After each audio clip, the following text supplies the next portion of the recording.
So it was just called Beanstalk? Mm-hmm. Okay. Hey, ladies and gentlemen. Oh, I needed something like this after Barbie. This one you could also view as political, but it's significantly less political, and it's one of They those. just took lines from other movies or shows. Yeah, Ads. it's Michael Ads too. Davis. Ads also. What ad? What wasn't anything an ad? Kodak Moment. Yeah, Kodak Moment. That was one of them. Mets beat Giants. Which is typical. So You this know, the is New York Mets. so this is You guys are good sometimes. So this is one of those Charles Band kids movies, Magic in the Mirror, Magic in the Mirror Foul Play, the Prehysteria films. And in addition to it being from the writer of Prehysteria, it's also from the writer of one of my favorite comedies, 100 Girls. Ah. He also did 100 Women, but let's not hold that against him. Okay, why don't we say what the movie is? Well, this movie is kind of like it's kind of like Honey, I Blew Up the Kids meets Jack and the Beanstalk. Oh, sorry, folks. Just meets waking up. like conspiracy theorists. You've got Margot Kidder, she's kind of like a combination between Woody Harrelson in 2012, Indiana Jones. However, she looks more like Woody Allen as Indiana Jones, 90s Woody Allen. And she also reminded me of Joan Cusack from Looney Tunes Back in Action. Essentially, she's a crazy conspiracy theorist. Uh-huh. Who, well, Loch Ness monster, big. She's not like the giant. She's not the dangerous kind of conspiracy theorist. She's like the Bigfoot, Dracula, Loch Ness monster, giant kind of conspiracy theorist. You know, like the fun. No offense, conspiracy theorist, but the fun kind of conspiracy theorist. There is one bit about how she thinks aliens killed JFK. She's like, don't get her started on that. Get her started on that. In addition to that, that's one of the subplots. There's also a mother and son, and the mother works at a diner and has double shifts, and they can't afford their mortgage, water. Didn't they say they couldn't afford heating or something? Well, she had electricity because she was playing the radio. Well, there were lights on. So maybe it was water, just, water and mortgage at this point. No, there was something else as well. And if the city was not making money... Hold on. No, wait. No, we'll get to that subplot. We'll get to that subplot. Also, so yeah, they're also behind on they're also like 6+ months behind on their rent. Mortgage. And the reason is because the father passed away. So I guess he was losing them money, I guess. And then you've got the third subplot where you've got Mr. Lurch. Leach. You've got banker. Mr. D-Bag Banker, who he's essentially Scrooge. He's like a modern day Scrooge. That's who he is. I'll let you insert your person who you think is the modern day Scrooge here. So anyway, he actually says, like, this will make me happy. When it comes to blowing up the Beanstalk, like, this will make me happier than foreclosing a house on Christmas Day. Yep. Jeez. And also, he has this, like, model of this town that he wants to, like, bulldoze and turn into, like, a lake resort. A lake for a resort. It's like, wasn't that in How the West Was Won? I don't remember. The Olsen Twins movie? Oh, that one. Okay. So, after that, now, what I thought was going to happen was it was going to be something where the main kid character, Jack Subtle. And this... That other boy was in other movies too. He looked like that kid from he looked like that kid from, no, not The Sandlot. What was it? Yeah, he looked like he was in The Sandlot. Wasn't there also some other movies he was in? Yeah, wasn't there like some soccer movie where he was like a goalie or something? I don't know. I know I've seen him before. Red-haired, freckles. I thought he had blondish hair. I thought it was red. Oh, he would grow up to be Thurman Merman. I'm kidding. I doubt this guy's career was that bad. So, there's this girl character who had a green glove, the same color of the beans. This is the easiest job probably in movie history. Just throw the ball and catch it. All she had to, throw a ball and catch it, and be the crush. What was her, Lonnie or something? Did she even? She was barely in this movie. I know, but he said on his tape recorder, "Don't," Yeah, so that kind of reminded me of the 101 Dalmatian things Dalmatian series where Cruella would be like, remember to myself, do this. So he climbs the beanstalk because otherwise they wouldn't have any picture. And the bully also climbs up as well. And here's one of the parts you got grossed at. Yuck. They do a Dirty Harry reference. Do you feel lucky? Yeah. Is today your lucky day? But here's the thing that confused me. You got grossed out by the thought of it. Well, and then the sound. No, you got grossed. The sound. But then he said, dry. Yeah. But you were still grossed out by it. He was spitting into his hand. So, in the past, you've complained about when I've shown you gross things. Now you're at the point where you're getting grossed out hearing about gross things. Really? Yes. I'm going to hold that against you next time. You're not going to put it on against me. No. Anyway, so as they climb the beanstalk, passing by Bugs Bunny and Daffy Duck, they then get to the top of the beanstalk. Oh, they also pass Sylvester as well. So anyway, at the top of the beanstalk, while they're looking for the giant Tweety bird and they're trying to hide from Elmer Fudd, they then what? The golden hen. Golden goose. Whatever that lays the golden egg. Mm-hmm. So the goose that lays the golden egg. Why are you putting in all these other characters? Mother Goose, Mother Duck, Mother... I didn't say Mother. You did. Yeah. So anyway, at the top, while they're trying to avoid Puss in Boots and Kitty Softpaws, and Humpty Dumpty, what? Why are you putting all these in there? Okay. Because they reminded you of it? Okay, I'll reveal it. In the 50s, there were 2 Looney Tunes cartoons, Tweety and the Beanstalk, where Sylvester went after a giant Tweety bird. And there was also a cartoon called Beanstalk Bunny, where Daffy Duck climbed the beanstalk to get the goose that laid the golden egg, and met Bugs Bunny about halfway through, and then they were being chased by a gigantic Elmer. And what year was that? The 50s. Okay, so this is in the 90s. But it still deals with Jack and the Beanstalk. Okay.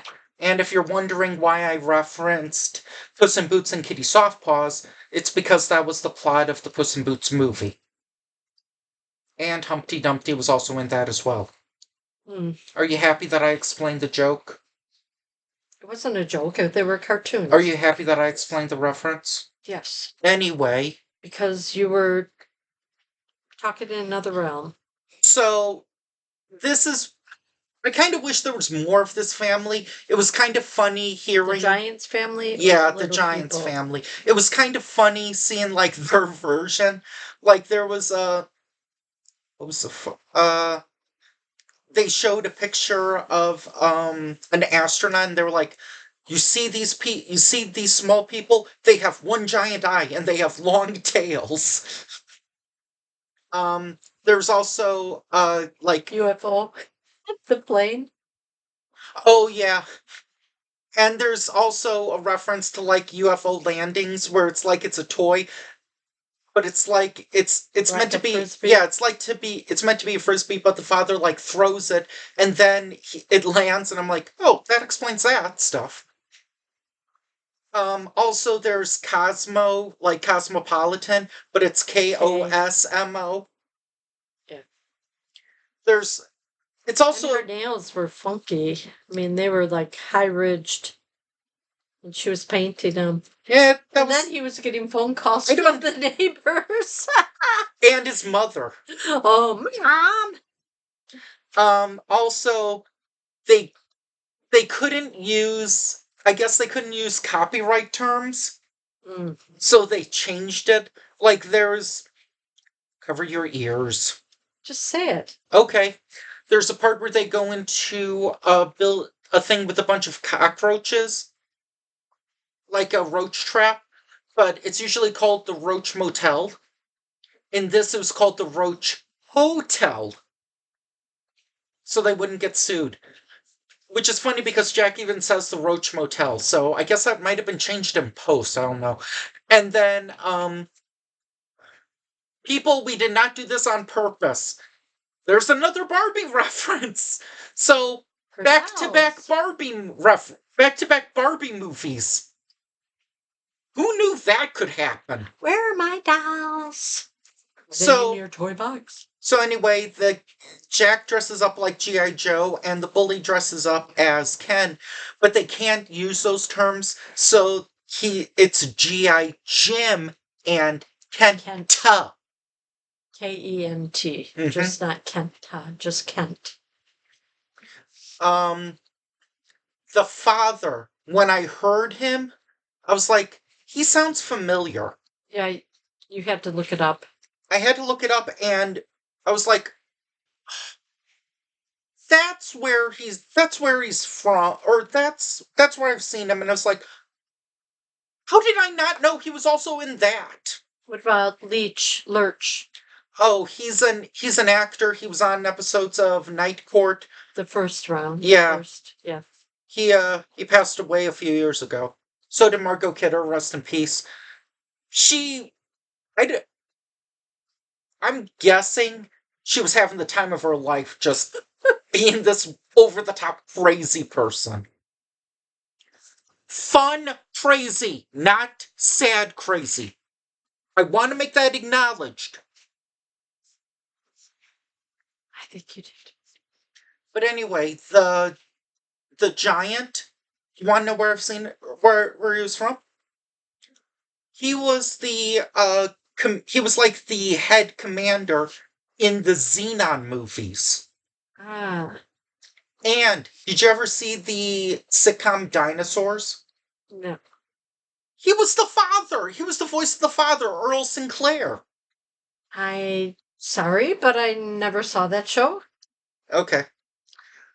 So I'm like, wait, Knowledge to know, you know. how did I not know he was that voice? I don't know how Anyway. you did not know. So then they're like escaping, they're escaping from the giant.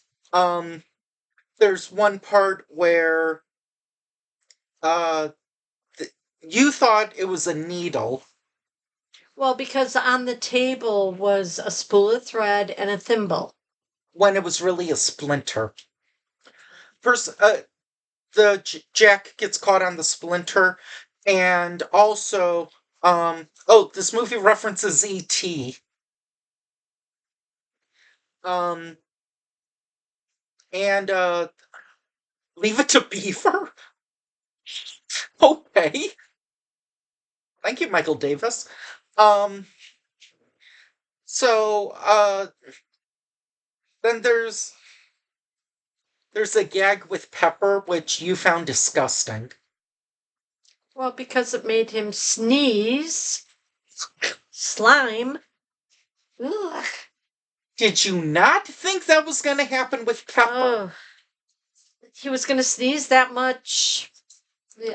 Along the way, back to the Beanstalk. The bad guy wants the Beanstalk blown up or chopped down, so that way the banker. Yeah, So that way people could foreclose because they were making a little bit of money. it's basically he just wants the entire city to go bankrupt, and he wants to make it as tough as possible. There's also you could maybe say it's at best a cameo. The insect owner, the insect store owner, and about the kid's idea about like pet insects. Right, he had a cricket. Yeah, I think China does that, like pet crickets. I think they do. I don't know. You could Google it and let us know. I'm pretty sure they do. They have them in like small, like metal containers. You can hear it. There has to be holes in there. Yeah, obviously. And what, you're going to put a drop of water in there and drown them? I have no idea. So anyway, you have a pet motel? So anyway, what happens afterwards? I'm trying to think. Then there's a few shots to the junk. Yeah. Well, you knew one was going to happen. Because he balanced on the table by a fork. Oh, that one. You didn't know that was going to happen? No. Oh, I knew that because how he just walked. Oh, wait, there's another one. There's a joke about credit cards. Yeah. These little people use plastic? These people are primitive. And then there's a picture of Mount Rushmore, and it's like, these little people have imprisoned giants in rocks. Stone, yeah. Then there's ironically, a part you didn't get grossed at was a part with Candy.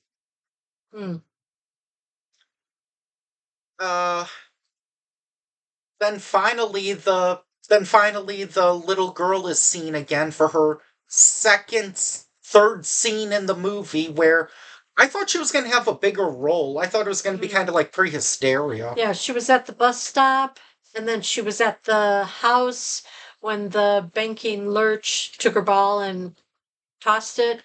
No, she was there earlier. Earlier, when it was like the big tourist attraction about a beanstalk. Yeah, that's when she was there. The part that he took the ball was from later, I think. Oh, but it was still at the beanstalk. Oh, no, you're right. So anyway, in this world, little people are kind of like Bigfoot. They're ugly. Well, in the giant world, little people are like Bigfoot, where no one believes they exist. However, they did find a picture of them, and the bad guy gets put away. I'm guessing murder. I'm guessing the debts are paid. I don't know. Attempted murder. So, and all the money that she made, the mayor took it away to give to the banker. Yeah, basically saying, "Oh, you're building an attraction you built an attraction without a permit. You're creating parking without a permit or something." And it's like all of this stuff. Oh, there is one gag that I found kind of funny, where it seemed like the mother was gonna like stab the guy, and I'm like, that's a pretty brutal death. And then you realize it's kind of like a collapsible one, and it's like, then there's one bit about like trying to wake the woman up by seeing Dracula, and that's kind of funny. She had all these crosses and stuff in her trailer. It's like, are you trying to stay away from Dracula? If you have little kids, it's a good movie, maybe. I would even... Especially if they've read Jack and the Beanstalk. Well, Nobody gets hurt, really. well, I'm taller, or I'm a little more mature than a little kid, and I found it kind of entertaining. Yeah. So parents you can watch it with. And unlike the last movie we saw, you didn't fall asleep during it. You Yeah. didn't listen, but you didn't fall asleep as well. You didn't listen either. Yes, I did. I even corrected you. I corrected you. Anyway, I needed this after Barbie. Okay. So we'll wrap it up. It's a kids film. I would say Magic in the Mirror might be, if you want a completely apolitical movie, watch Magic in the Mirror. But I would say, I like this movie better than should I just end it? Yep, go for it. I like this movie better than the Prehysteria movies. And I know people, there's way more Charles Band Kids movies, 1 or 2 at a time, okay? So that's all I have to say. Like, I think it's free on Tubi or it's free on YouTube with some ads. But, there's worse movies you could watch. Tentacles is worse. I'm willing to bet Kay likes this better than Cheerleader Ninjas. Let me see him. Oh, I'm willing to bet she also likes this better than Juice. Join us next time when, well, if we're going to talk about fables and fairy tales, let's make it a theme. So next time we're going to check out another fairy tale movie. A little older than 1994. Bye!